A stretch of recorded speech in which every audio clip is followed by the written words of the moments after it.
Okay, so now this news reports something that came up. High rent prices are literally killing people, news study says. So I came across it in a YouTube feed, one of my YouTube feeds. You might have came across it. I said literally, because it wasn't metaphorically, and so a couple of points here. And the snippet says the 70% burden was associated with a 12% higher mortality, a 20-point increase. A rent burden was associated with a 16% higher mortality. So that's an abbreviation. But yeah, 16% higher mortality. And then they went further in the story. When I clicked on it, they went further into the story about evictions and how evictions can cause the stress. I guess it's the stress, the mental anguish. And I mean, everyone know, I don't want to say everyone knows, but I know at least that distress, all that stuff of being poor, it's not just, of course, you can't afford the healthcare, you can't afford better nutrition necessarily if you wanted to make that financial choice, because you have to make sure you afford everything that you need. If you want to go to the grocery store, if they live in a food desert, which is basically sort of an example of one, which would be in an area where there isn't necessarily fresh produce grocery stores. Maybe there is an Aldi or a convenience store, but there isn't necessarily a Kroger or Walmart or Target. And sometimes those aren't just necessarily the profit centers for these stores to exist. They might have tried, and maybe they are within like 5 miles, but it's still too far to give the walking distance, because you've got to take your milk that way and stuff. That's going to go bad if you go that way. So you're spending more money, not necessarily, of course, at Aldi, but some at the other stores. So you're spending more money at the convenience store, or you're eating out at the fast food restaurants and stuff like that. So you're eating an unhealthier diet and you're spending more money. It is digging into their wallet. And of course, I mean, what have you about what people say about the choices they do or don't make, that's a different matter. But the anguish that these people go through, they're working 80-hour weeks, they're working 40-hour weeks when they go home, and they work 40-hour weeks at work. So they're working 80-hour weeks, and then not to mention another 10, 15-hour weeks on their kids. And then it's sort of like working extra hours, in a sense, any other stuff that goes on in your life. They have stuff that their kids bring in that brings stress upon them as well, right? So you've got family, kids, and then burden if their kids have expensive healthcare concerns and stuff like that. So that's going to cause all of that anxiety and stress burden, a constant rush. Like when you want to basically earn more money on a constant basis. Like people say, it sounds harsh, but to be satisfied with where you're at. And maybe you don't have to take that perspective with work, wherever you're at. $50 an hour, $25 an hour, all the way down to minimum wage. Maybe you don't have to be satisfied necessarily. Maybe you can always be like, I could always earn more money, but it is okay to earn what I'm earning. And you want to take that perspective, even though you're like, no, I don't want to take that acceptable perspective, because it's literally physically killing your body. And you're literally dying on the inside out. And so you have to put the pressure points elsewhere on factors that you can control on your life necessarily. And maybe you can't control that. And so I'm going through that life, my life right now, because I'm going through that right now. And I'm thinking about that right now. And I'm like, maybe I can't control that. So what can I control? And what you've got to do that. You've got to do that because I have things opposing each other. I'm on a diet and nutrition exercise. If you go through my last video and you see me and you go through my previous videos, I was like, oh, I look way different. I couldn't tell prior to that, me losing weight up until that last video posting. But I could tell from that posting. So basically, if I have this pressure point of like, oh, I want to lose weight, I need to lose weight, so I could buy these lower costing, higher calorie, still nutritious, but hopefully nutritious, right? Beverages, milk, but there's a lower calorie milk. So like Kroger sells this Carb Master and it's like 60 calories and I prefer that.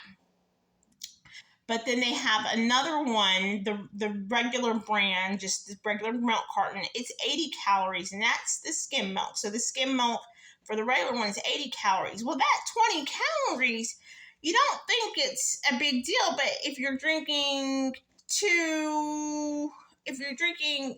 a bowl of cereal, you have a bowl of cereal plus 2 protein powders. So I had switched at one point, and sometimes I still go back, but I switched to basically a lot of milk from milk to water in my protein powders because I was like, I can't have 80 calorie milk. I've got to watch my calorie count, right? So, but you sit there and you go, okay, what do I do with this? What do I do with that? And so if you want to have these nutritional things like quinoa, flax seeds, nutritional yeast, you've got to watch the budget there, and you've got to say, sometimes you've got that pressure point saying, no, the budget wins. No, I'm not getting this item, nutritional yeast. Yes, I'm getting flax seeds. Yes, I'm getting chia seeds. No, I'm not getting this right now. And so in the beginning, the weight loss with me was weighing out a lot, but this is a different pressure point. This is not me going, oh, I'm going to force somehow Kroger to pay me more money. No, I'm not going to force my employer to pay me more money. So, anyway, I'm not going to force my employer to pay me more money, and I'm not going to force.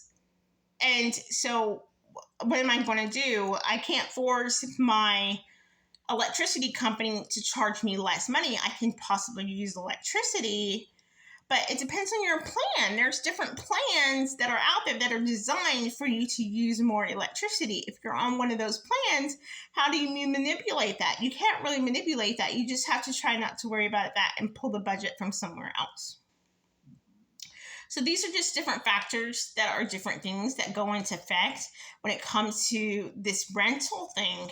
And if you have these burdens come on you and this life structure and this constant stress that's killing you, and you're like on constant anguish on something else that's in your life that is literally killing you. And like, I mean, I'm the type of person that, though it's not really good for me, because I'm the type of person, when I'm not getting my way, like when I was homeless, I was under anguish constantly. Like I didn't have my master's degree finished. So I was under anguish the entire time. And I knew that I wanted my master's degree finished. I didn't know what it was until I finished my master's degree. And I was like, that's what was keeping me up the whole time. So if something's bothering me, that's not going to be good for me, because I'm just going to stay under. I'm never going to be released in that sense until I get my way. And it comes from a lot of, I don't want to say we're the product of our own experiences, but because I've been such a fighter in my life and a hoper and like what can I do? It's out of my hands. So many times in my life, when you're a child, it's out of your hands and you can't do stuff. And then so when I became an adult, a lot of stuff got in my hands and I was like, well, what can I do? What can I do? And so now it's like, well, you've got this thing over here and it's like, I don't see there, it's like, what's the word? It's like, if something is, the only thing that's left to harm me next is like, if everything's going my way, then what's going to happen next? Because something always was happening with me. And so when something was going finally, that's the way things are supposed to be. It's not supposed to constantly be a fight. It's not supposed to constantly be a fight in your life. You're not supposed to constantly be upset or struggling with something or fighting against something. You're not supposed to constantly have a stress that's literally killing you in your life, that's putting down pressure on your body. What that damages your cells in your body, that's really harmful. So anyway, I forgot what I was saying. But this rent moratorium, the rent moratorium, that probably relieved a lot of pressure on people because they were like, oh, I have this, I have that, this will give me this, this will give me that. And some people, but it put a lot of pressure. It started killing the mom and pop landlords that were like, they have a rent moratorium, I can't evict. I'm stuck giving them rent that they just have to get to stay and they get to foot the bill on the mortgage. And that would be really bad. And then there's, who was outside of that? New York. I saw a video. Maybe it was by CNBC. I don't remember. And they were calling the tenants that had signed lease agreements that were not paying or paying behind, they were calling them squatters so they could evict them. So they were going around the rent moratorium. And I'm like, that seems illegal.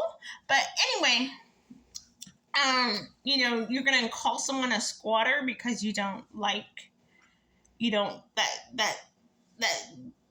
that seems that seems like the attorney's lying or someone's lying in a court of law to the judge and calling a tenant that's been actually living there for years a squatter. So that's really, really negative. So anyway, I'm drinking my coffee here. Cheers.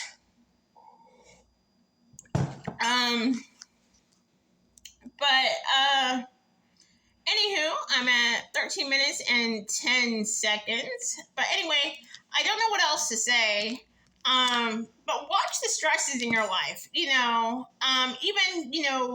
don't say everything's a stress, but like, if you're like, oh, I've got to watch that show, and you haven't watched it yet, or you're being prevented from watching it, or like when you were a kid and your parents wouldn't let you watch a show, that was stress.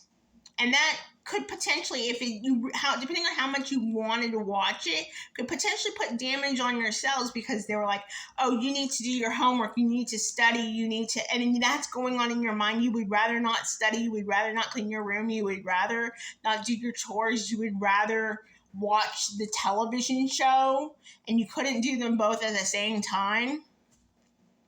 That's putting stress and damage on their cells, right? And I'm like, I'm not trying to be a parent here, so I'm not a parent, okay? I'm not trying to bring that. I'm just trying to draw a different example altogether. So it's the same thing with you as an adult. If you're like, oh, there's not enough time. I've got to do this errand. I've got to do that errand. It's not about the money, but there's just not enough time in the day to get everything done. And you're worried about you're going to forget something, or you're worried about if there's stress on your body, if you've got to use the restroom and, there's stress on your body and there's damage to your cells if you've got to use the restroom and the restroom is far away and you have the chance to go on a car ride. There could be potential damage to your cells that way. So there's stuff like that going on. And it's a constant, ongoing thing. But depending on how much you're doing that to your body on a constant basis is really, really negative. So, anyway, what else? But I didn't have a list. I don't know if there'll be a part two. But this was in Now This. The title of the story is High Rent Prices Are Literally Killing People. New study says the story is by Kennedy Mangus, and it came out December 21st, 2023 at 4:57 p.m. I don't know what standard time because it's not listed. But anyway, peace out. Merry Christmas. And subscribe, like, comment. It's free. And check you next time. Woohoo!